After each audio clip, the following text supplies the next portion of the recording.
welcome to JAMA Network Open Live. I'm Seth Truger, Digital Media Editor, JAMA Network Open. And I'm Rachel Desai, JAMA Fishbein Fellow.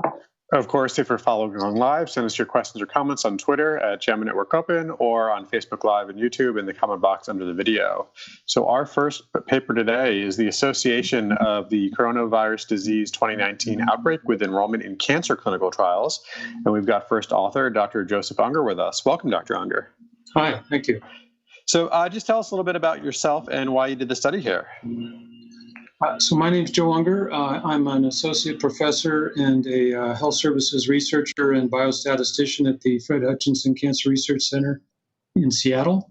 And I'm a clinical trials researcher with the SWOG Cancer Research Network, which is a national clinical trials group sponsored by the NCI.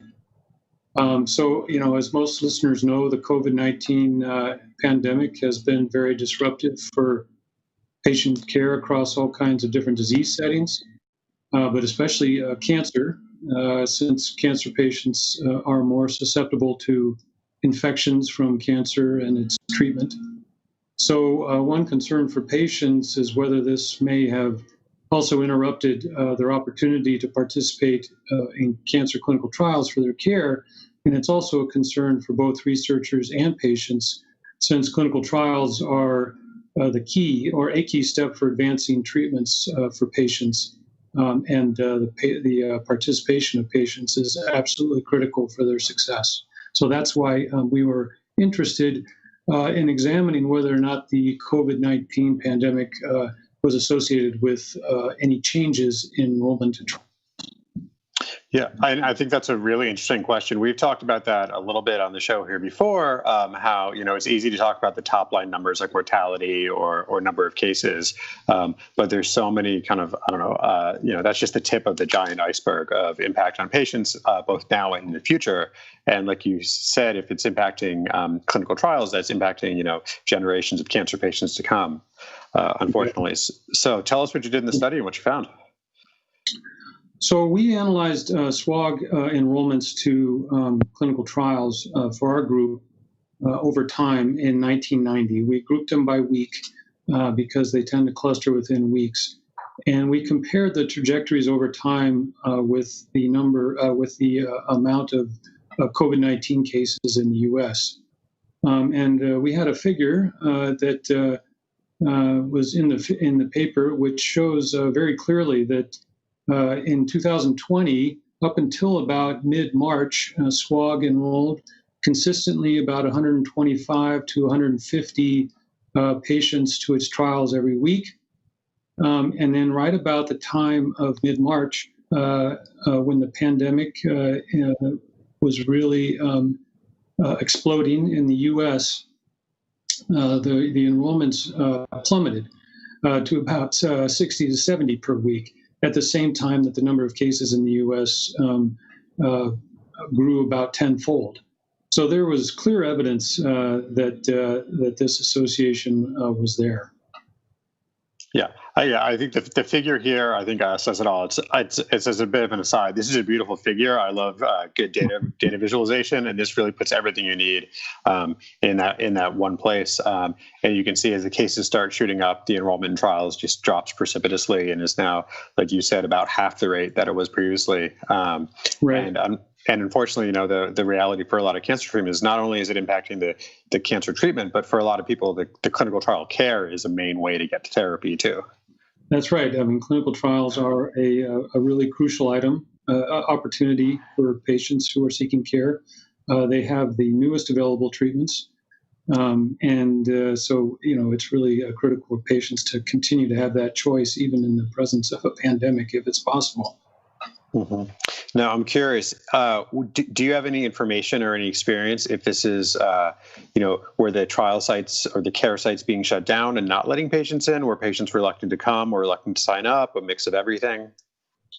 It's a mix of everything. I mean, some, especially we went on to examine whether or not the hardest hit areas in the U.S. By COVID-19 had especially dramatic drops in enrollment to trials, and they certainly did. So there was a clear association there. It was kind of all over the map in terms of sites. Some had to shut down enrollment to trials almost entirely for patient safety. Others, at the time at least of this analysis, were not terribly affected. So it's a bit of a mix indeed. Yeah, and I think your table shows some interesting findings as well when you break down some of the subgroups. Not surprisingly, there's an even or the odds ratio is below 1, so even less likely to enroll for cancer control and prevention as opposed to treatment trials, which I think makes sense.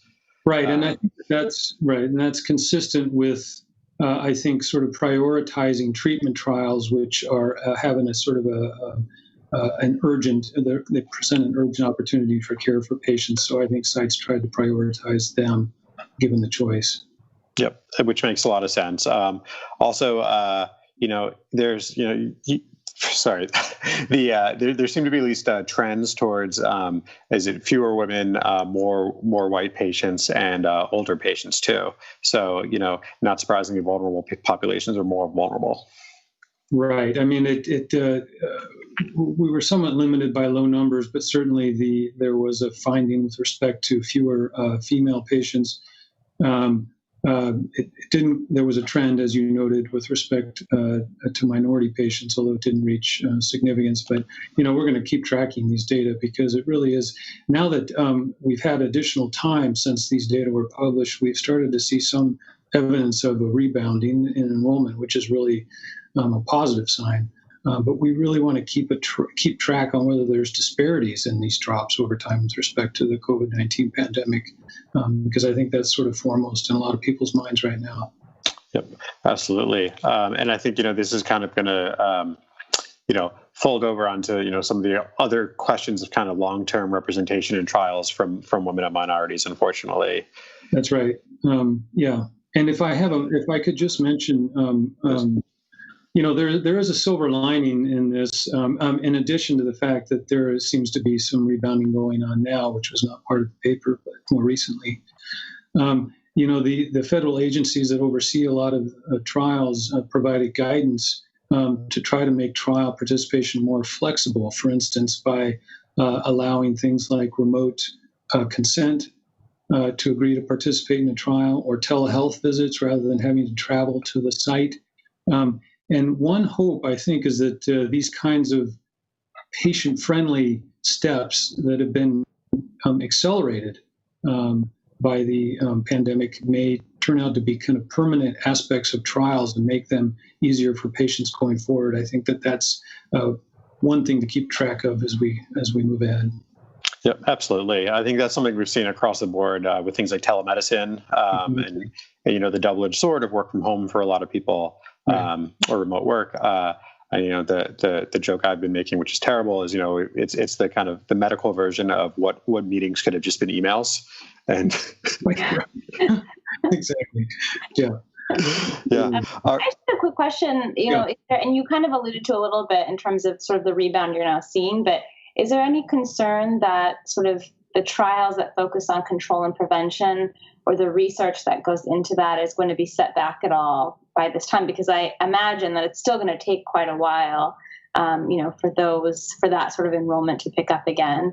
And of course, there's a concern about, a second wave later on in the year, and just kind of wondering your thoughts about that. I agree, it's a concern. I would say that long term, I doubt that there will be a permanent, but there may be a lag, especially with regard to these cancer control and prevention trials, which sites may be deprioritizing a little bit here. So it's something we got to pay attention to. And I actually plan to reanalyze these data towards the end of the summer. So we'll see how that plays out. But I agree that it's an issue because those trials are critically important too, right? I mean, treatment, of course, it goes without saying, but you have to get treated if you have cancer. But if you can control it in the first place, prevent it, or help patients who are survivors, of course, there are 15 million cancer survivors in the U.S. now, help them survive and have better lives in the long term, that's really critically important too. So we need to keep all these trials going. Yep, Absolutely. So this is really fantastic work. Hope to hear from you again because this is important work, and we're seeing, as you're saying, it's just changing over time. And the change over the last number of months has already been so rapid. So thanks for joining us, and keep up the good work. Thanks so much. Appreciate it. Thank you. Bye. Great. Thank you. And we've got Ramez Kuzi has joined us. Apologies for my pronunciation. And Angel, what do we have next? So this is clinical and immune features of hospitalized pediatric patients with coronavirus disease 2019, COVID-19 in Wuhan, China. This was a single center case series involving 157 pediatric patients with COVID-19. And the aim of this study was really to kind of compare and describe immunologic features of mild and moderate COVID-19 in pediatric patients.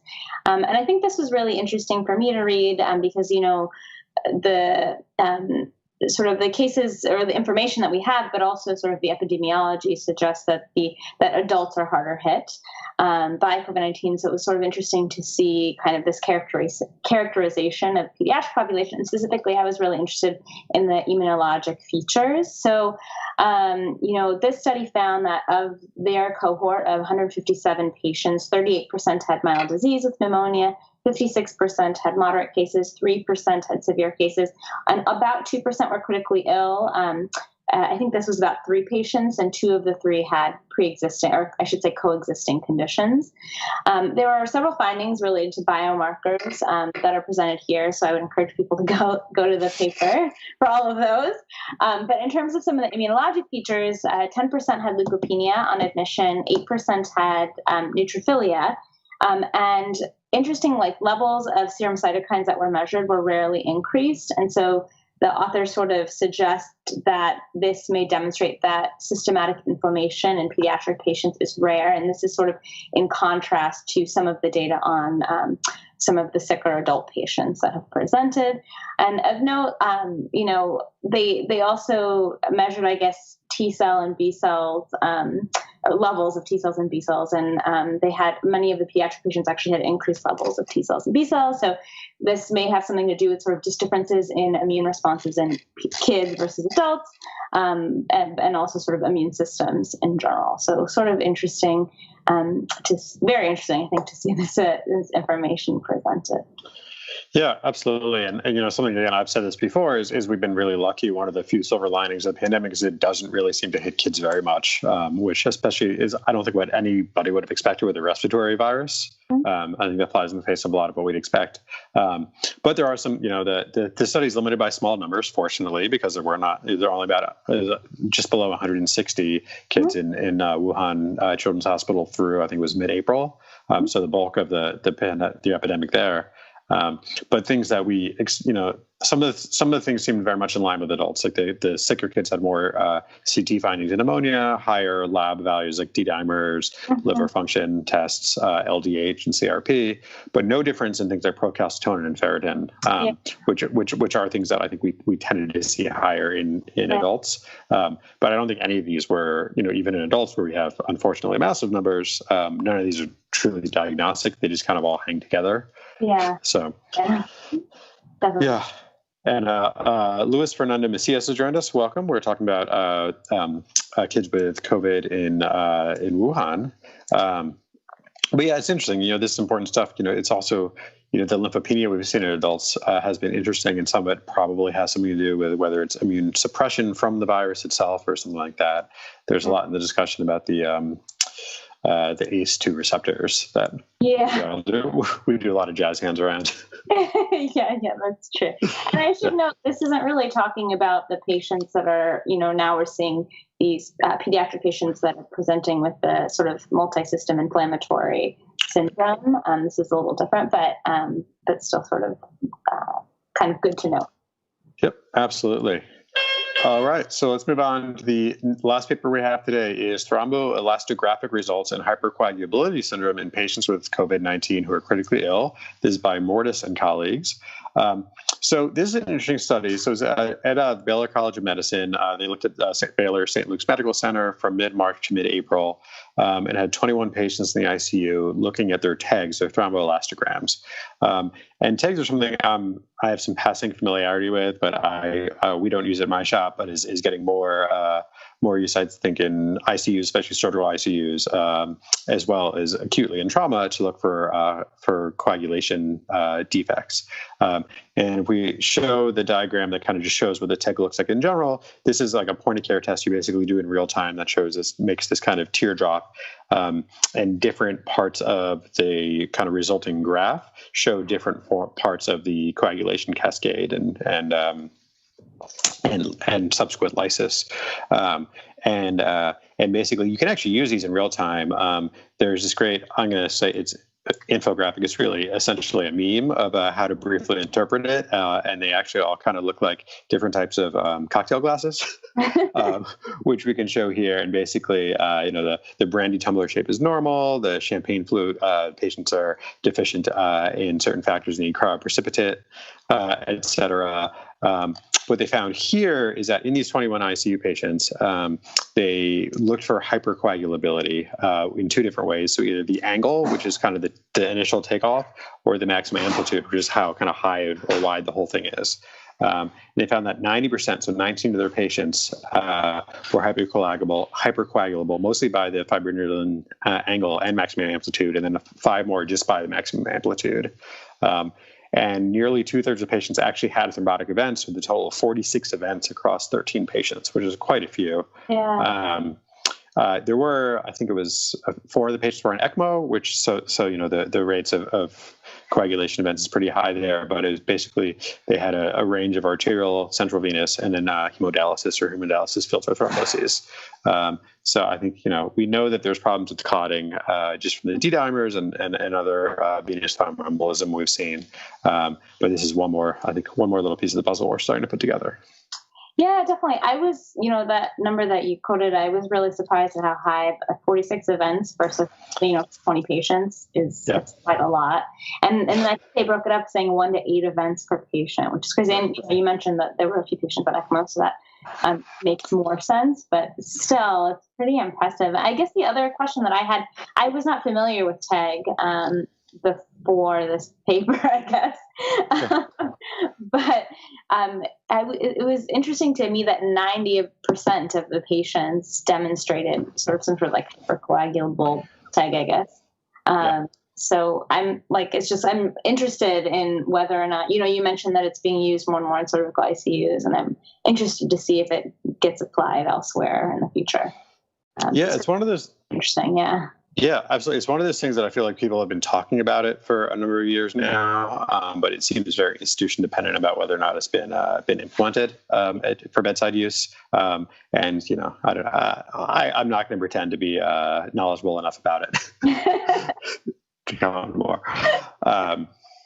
Yeah. All right. Well, that's all we've got for this week. Thanks for joining us. Of course, get these articles and more at JAMAnetworkopen.com for free. We've got new papers coming out every weekday at 10 a.m. Central Time. And of course, join us next week, which is June 16th, 3 p.m. Central Time. And we'll talk about some more papers. So stay safe. Bye.